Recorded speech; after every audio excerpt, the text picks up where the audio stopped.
Hey everyone, and welcome to the Spot Mag podcast. I'm your host, Crystal Swearingen. I am so excited to have my guest today, Miss Tori Perdue, owner of KB Painting LLC. Thank you so much, Tori, for agreeing to be on the show today.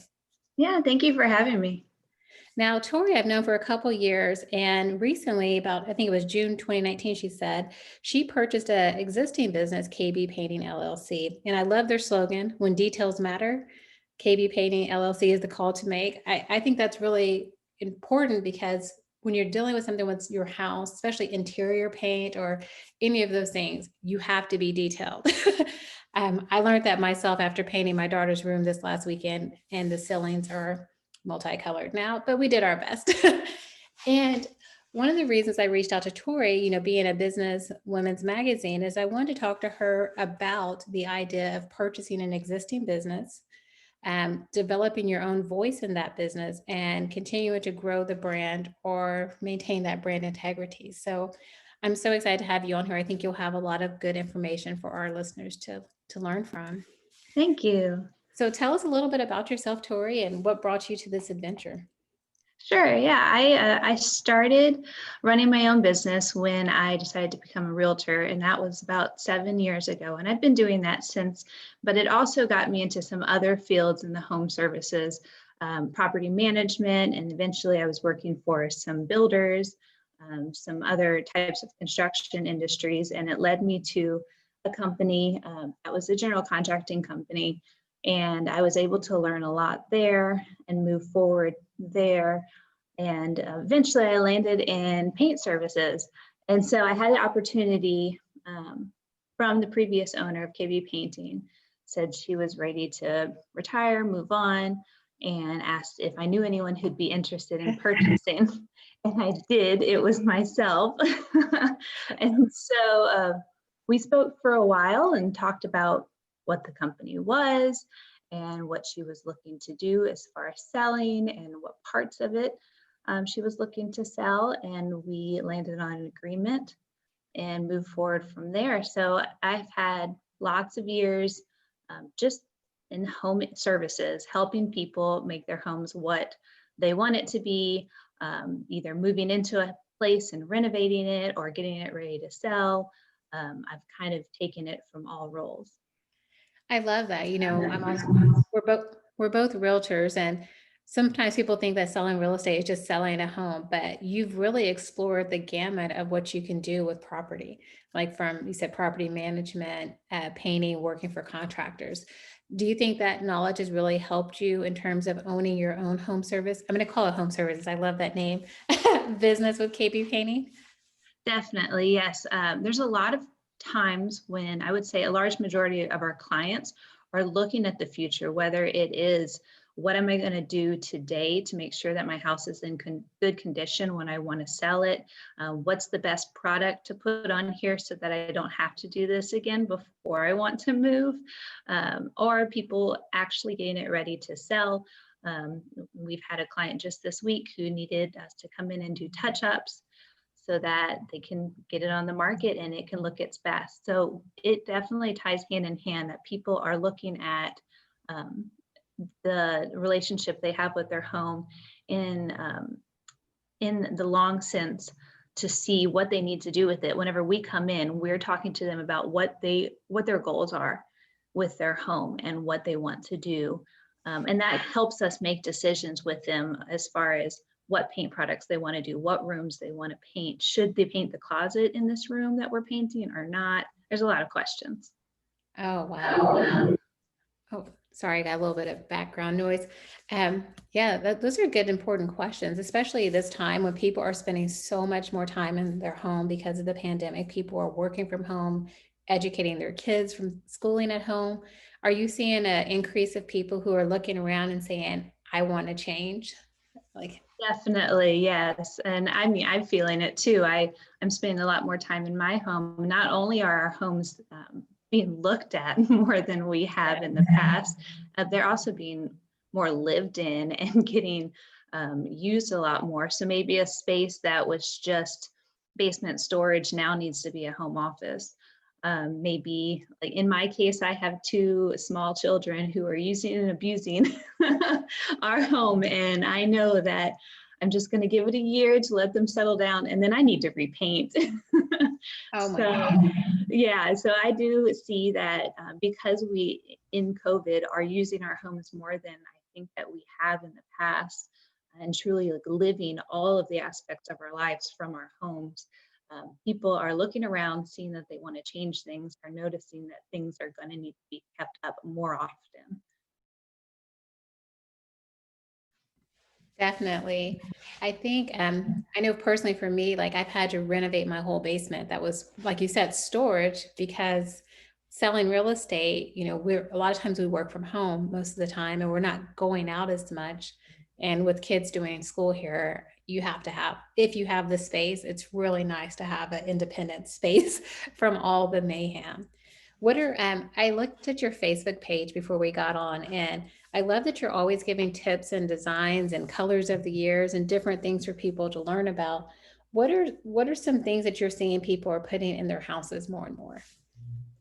Well, we see kind of this cyclical trend, and there's been a big push for a lot of gray colors. And now I'm seeing us kind of moving outside of that. And those gray colors are becoming a little less cool toned and more warm toned. And so that kind of lends back to more of the tans. And it's kind of, the styles are cyclical. Um, a lot of people liked white cabinets for the longest time. Now it's turning more to a color cabinet. The color they wanted was navy, and now it's going more green. So, but overall, the trend that I'm seeing is that people want their homes to be comfortable.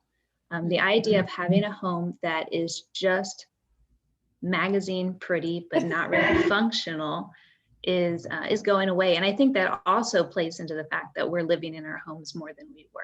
People want things that are comfortable and cozy, some warmer colors, and just, I call them sweater colors because they just feel like a color that you would find on a nice warm sweater. But I do find that the comfort in your home and the colors that you surround yourself with are becoming more important than just something that looks nice. Now, as someone who's always kind of had an entrepreneurial spirit, with everything you've done, it sounds like you've always kind of made your own path, like with the real estate and doing the different things. What are some things that you learned from purchasing an existing business that you hadn't thought of? I mean, I guess one of these days I'd like to retire myself, and I thought, well, how do I make a business that someone would want to buy? What are some things that you learned while you were negotiating these things? Well, this is actually my second business that I have purchased, Yes, existing you had Jack business. Hope, correct? Jack Hope Design. Jack Hope was a general contractor for a long time in Lawrence and decided that he was going to retire and move.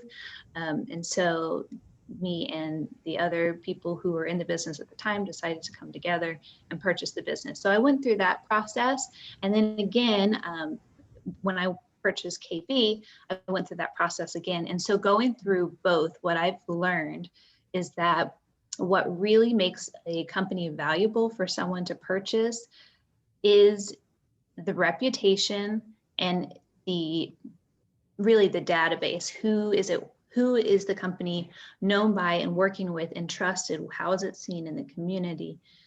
And that really makes it valuable. And I was helped through both processes from the Small Business Center, and they spoke to me about that. And a lot of times that's considered like blue sky. You're purchasing blue sky. Mhm. So that would be just someone's reputation. You can't really put a dollar figure on that, but somehow you have to equate it to a dollar figure when you're purchasing a business.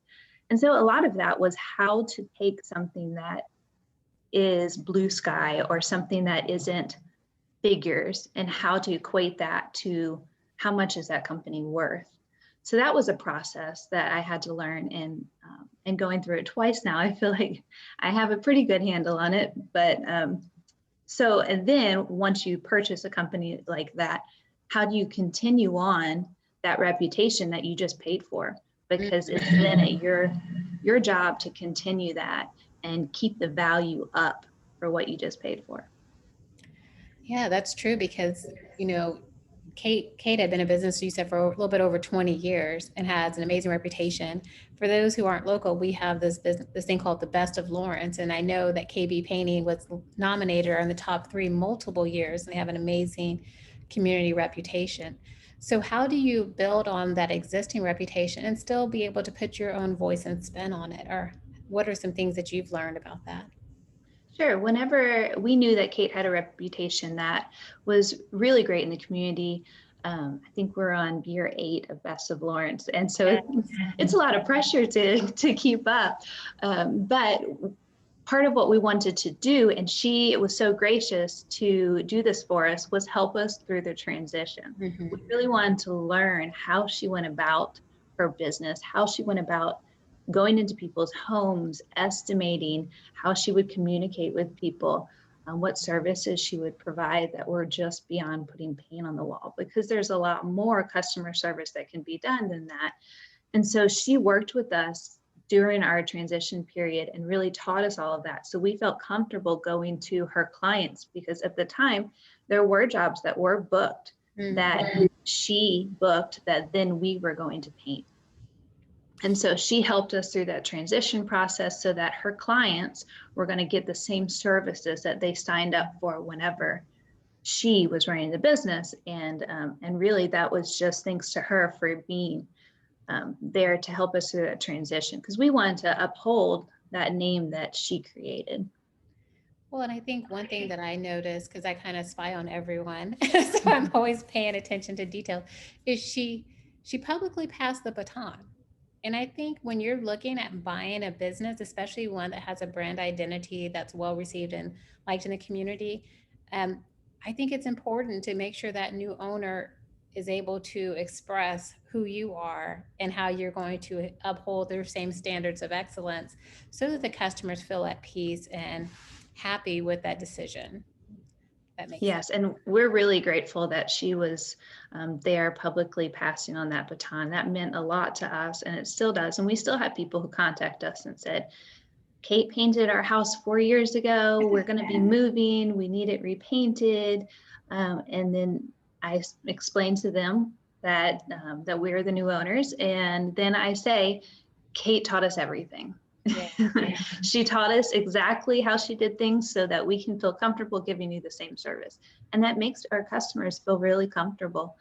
And we do have our own spin on things. We don't do everything exactly how she did it. And some of that's from some of the knowledge that we have from our own backgrounds, and some of it's from, learning things over the time that we've had the company and what does and doesn't work for us. That's excellent. So you're adding your own twist on it, um, but still moving forward with some of the same traditions. One thing that Mhm. you mentioned blue sky, and I hadn't heard that terminology before, but that makes a ton of sense. I know in real estate, kind of the goal when you become a seasoned realtor and ready to retire is to be able to sell your database. A database is so crucial and important. And I know in I think last week's episode or a couple weeks ago too, I discussed how important it is as a small business owner or entrepreneur to create your own database. How are you guys working to build your own existing database? Do you guys do social media? Do you use landing pages? Or how are you growing that to continue to add on? Yeah, we are really active in social media. A lot of that comes from the training that I've had from being a realtor, having to promote myself. I now have learned how to do that for the companies that I've worked with and that I've owned. And so we do spend a lot of time putting ourselves out on social media, trying to provide content that people enjoy and that people can use. Everyone loves a great before and after. Yes. That's one of my favorite days. And so, yeah, we spend a lot of time on social media. We do some email marketing. We're working on getting better and wanting to provide content to people through email. And again, no one likes to be spammed in their emails. So we try to provide content that is usable and that people will enjoy. So most of the time, really social media and our web presence, our website is where people find us. We also, before COVID, all the owners are pretty active in the community. I'm active in a lot of networking groups. and just like to go out and meet people and talk about what we do. And so word of mouth is another way we reach our customers.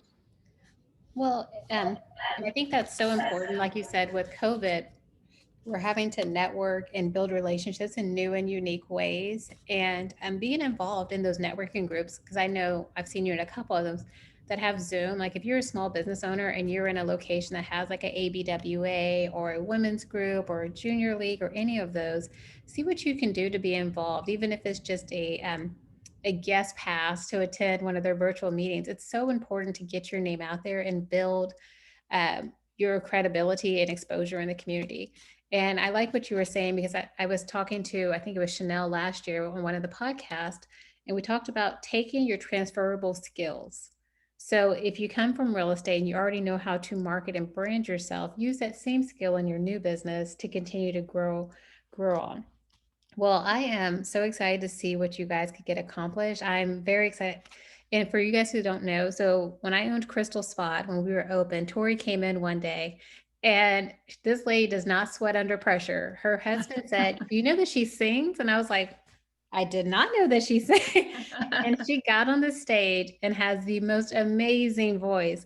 And I feel like your spirit and your energy, it's going to go and do so many amazing things with this new business and whatever adventure you have, just because you're just pure with it. Like, and I love seeing you succeed with this. I love seeing what you guys will be doing moving forward, and the pictures of your babies. They're so cute. Well, thank you. I appreciate it. Yeah, not many people know that I sing. It's not something that I do a lot, but If I you did see her, really ask her enjoy to coming to sing. Crystal's. Yeah, I I mean, do enjoy it. I'm gonna have to find the video on my phone. I probably got, I don't know, 300 hours of live performances on my phone. Because, you always think about your unique selling proposition or what makes you a little bit different. And I look like you're the singing painter. Like, The singing painter, yes. and so people can find you online. I know KB Painting has a website. Can you share that with everyone? Yes, it's kbpaintingllc.com, and it has links to our social media. We're on Facebook, we're on Instagram, and it also has a link for people to be able to book estimates if they're interested in our services there. And another thing I want to promote is your individual painting. You're an amazing artist. So like the whole artist all goes together. What is your personal site where people can buy your artwork? Yes, I do paint. I am an abstract artist, mainly acrylic painting on canvas, and I have a website, producestudio.com. I'm also mostly on Instagram with my art, Tori Perdue, on Instagram. But yeah, that's where I put most of my art. I enjoy it. It's a great way for me to just clear my head from all the business work, and it's just kind of a form of meditation for me. Well, I will let you. Oh, I don't know what that was. I don't. Seems like it's going back. But I was going to let you know your ancient waters painting, and I'm going to pull this up so people can see it. Put that on hold because I want it for my new office. Okay, So, will so, do. so we'll let's go ahead and place that order now. I've been looking at it since before Christmas, and I didn't have a wall to put it in. But when I got my new office keys last week, I said, "I'm getting it." That's awesome. Yeah, that is actually when I photographed it. It's one that I did and then just was like, oh yeah, I'm happy with it. But the more I look at it, I just really enjoy it. So thank you for also enjoying it. I appreciate that. Yes. Well, thanks so much for being on the show. I would love to stay in touch with you throughout the year because I think as trends change and people are looking at new ways to design and, decorate their house, like I would have never thought green cabinets was going to be a thing after my 14 years in real estate. I don't think I've seen green cabinets, but we'll see how it goes. I'd love to hear back maybe this summer to see what you're seeing in people's homes. That sounds great. Thank you so much, Tori. Thank You're you guys welcome. for tuning in.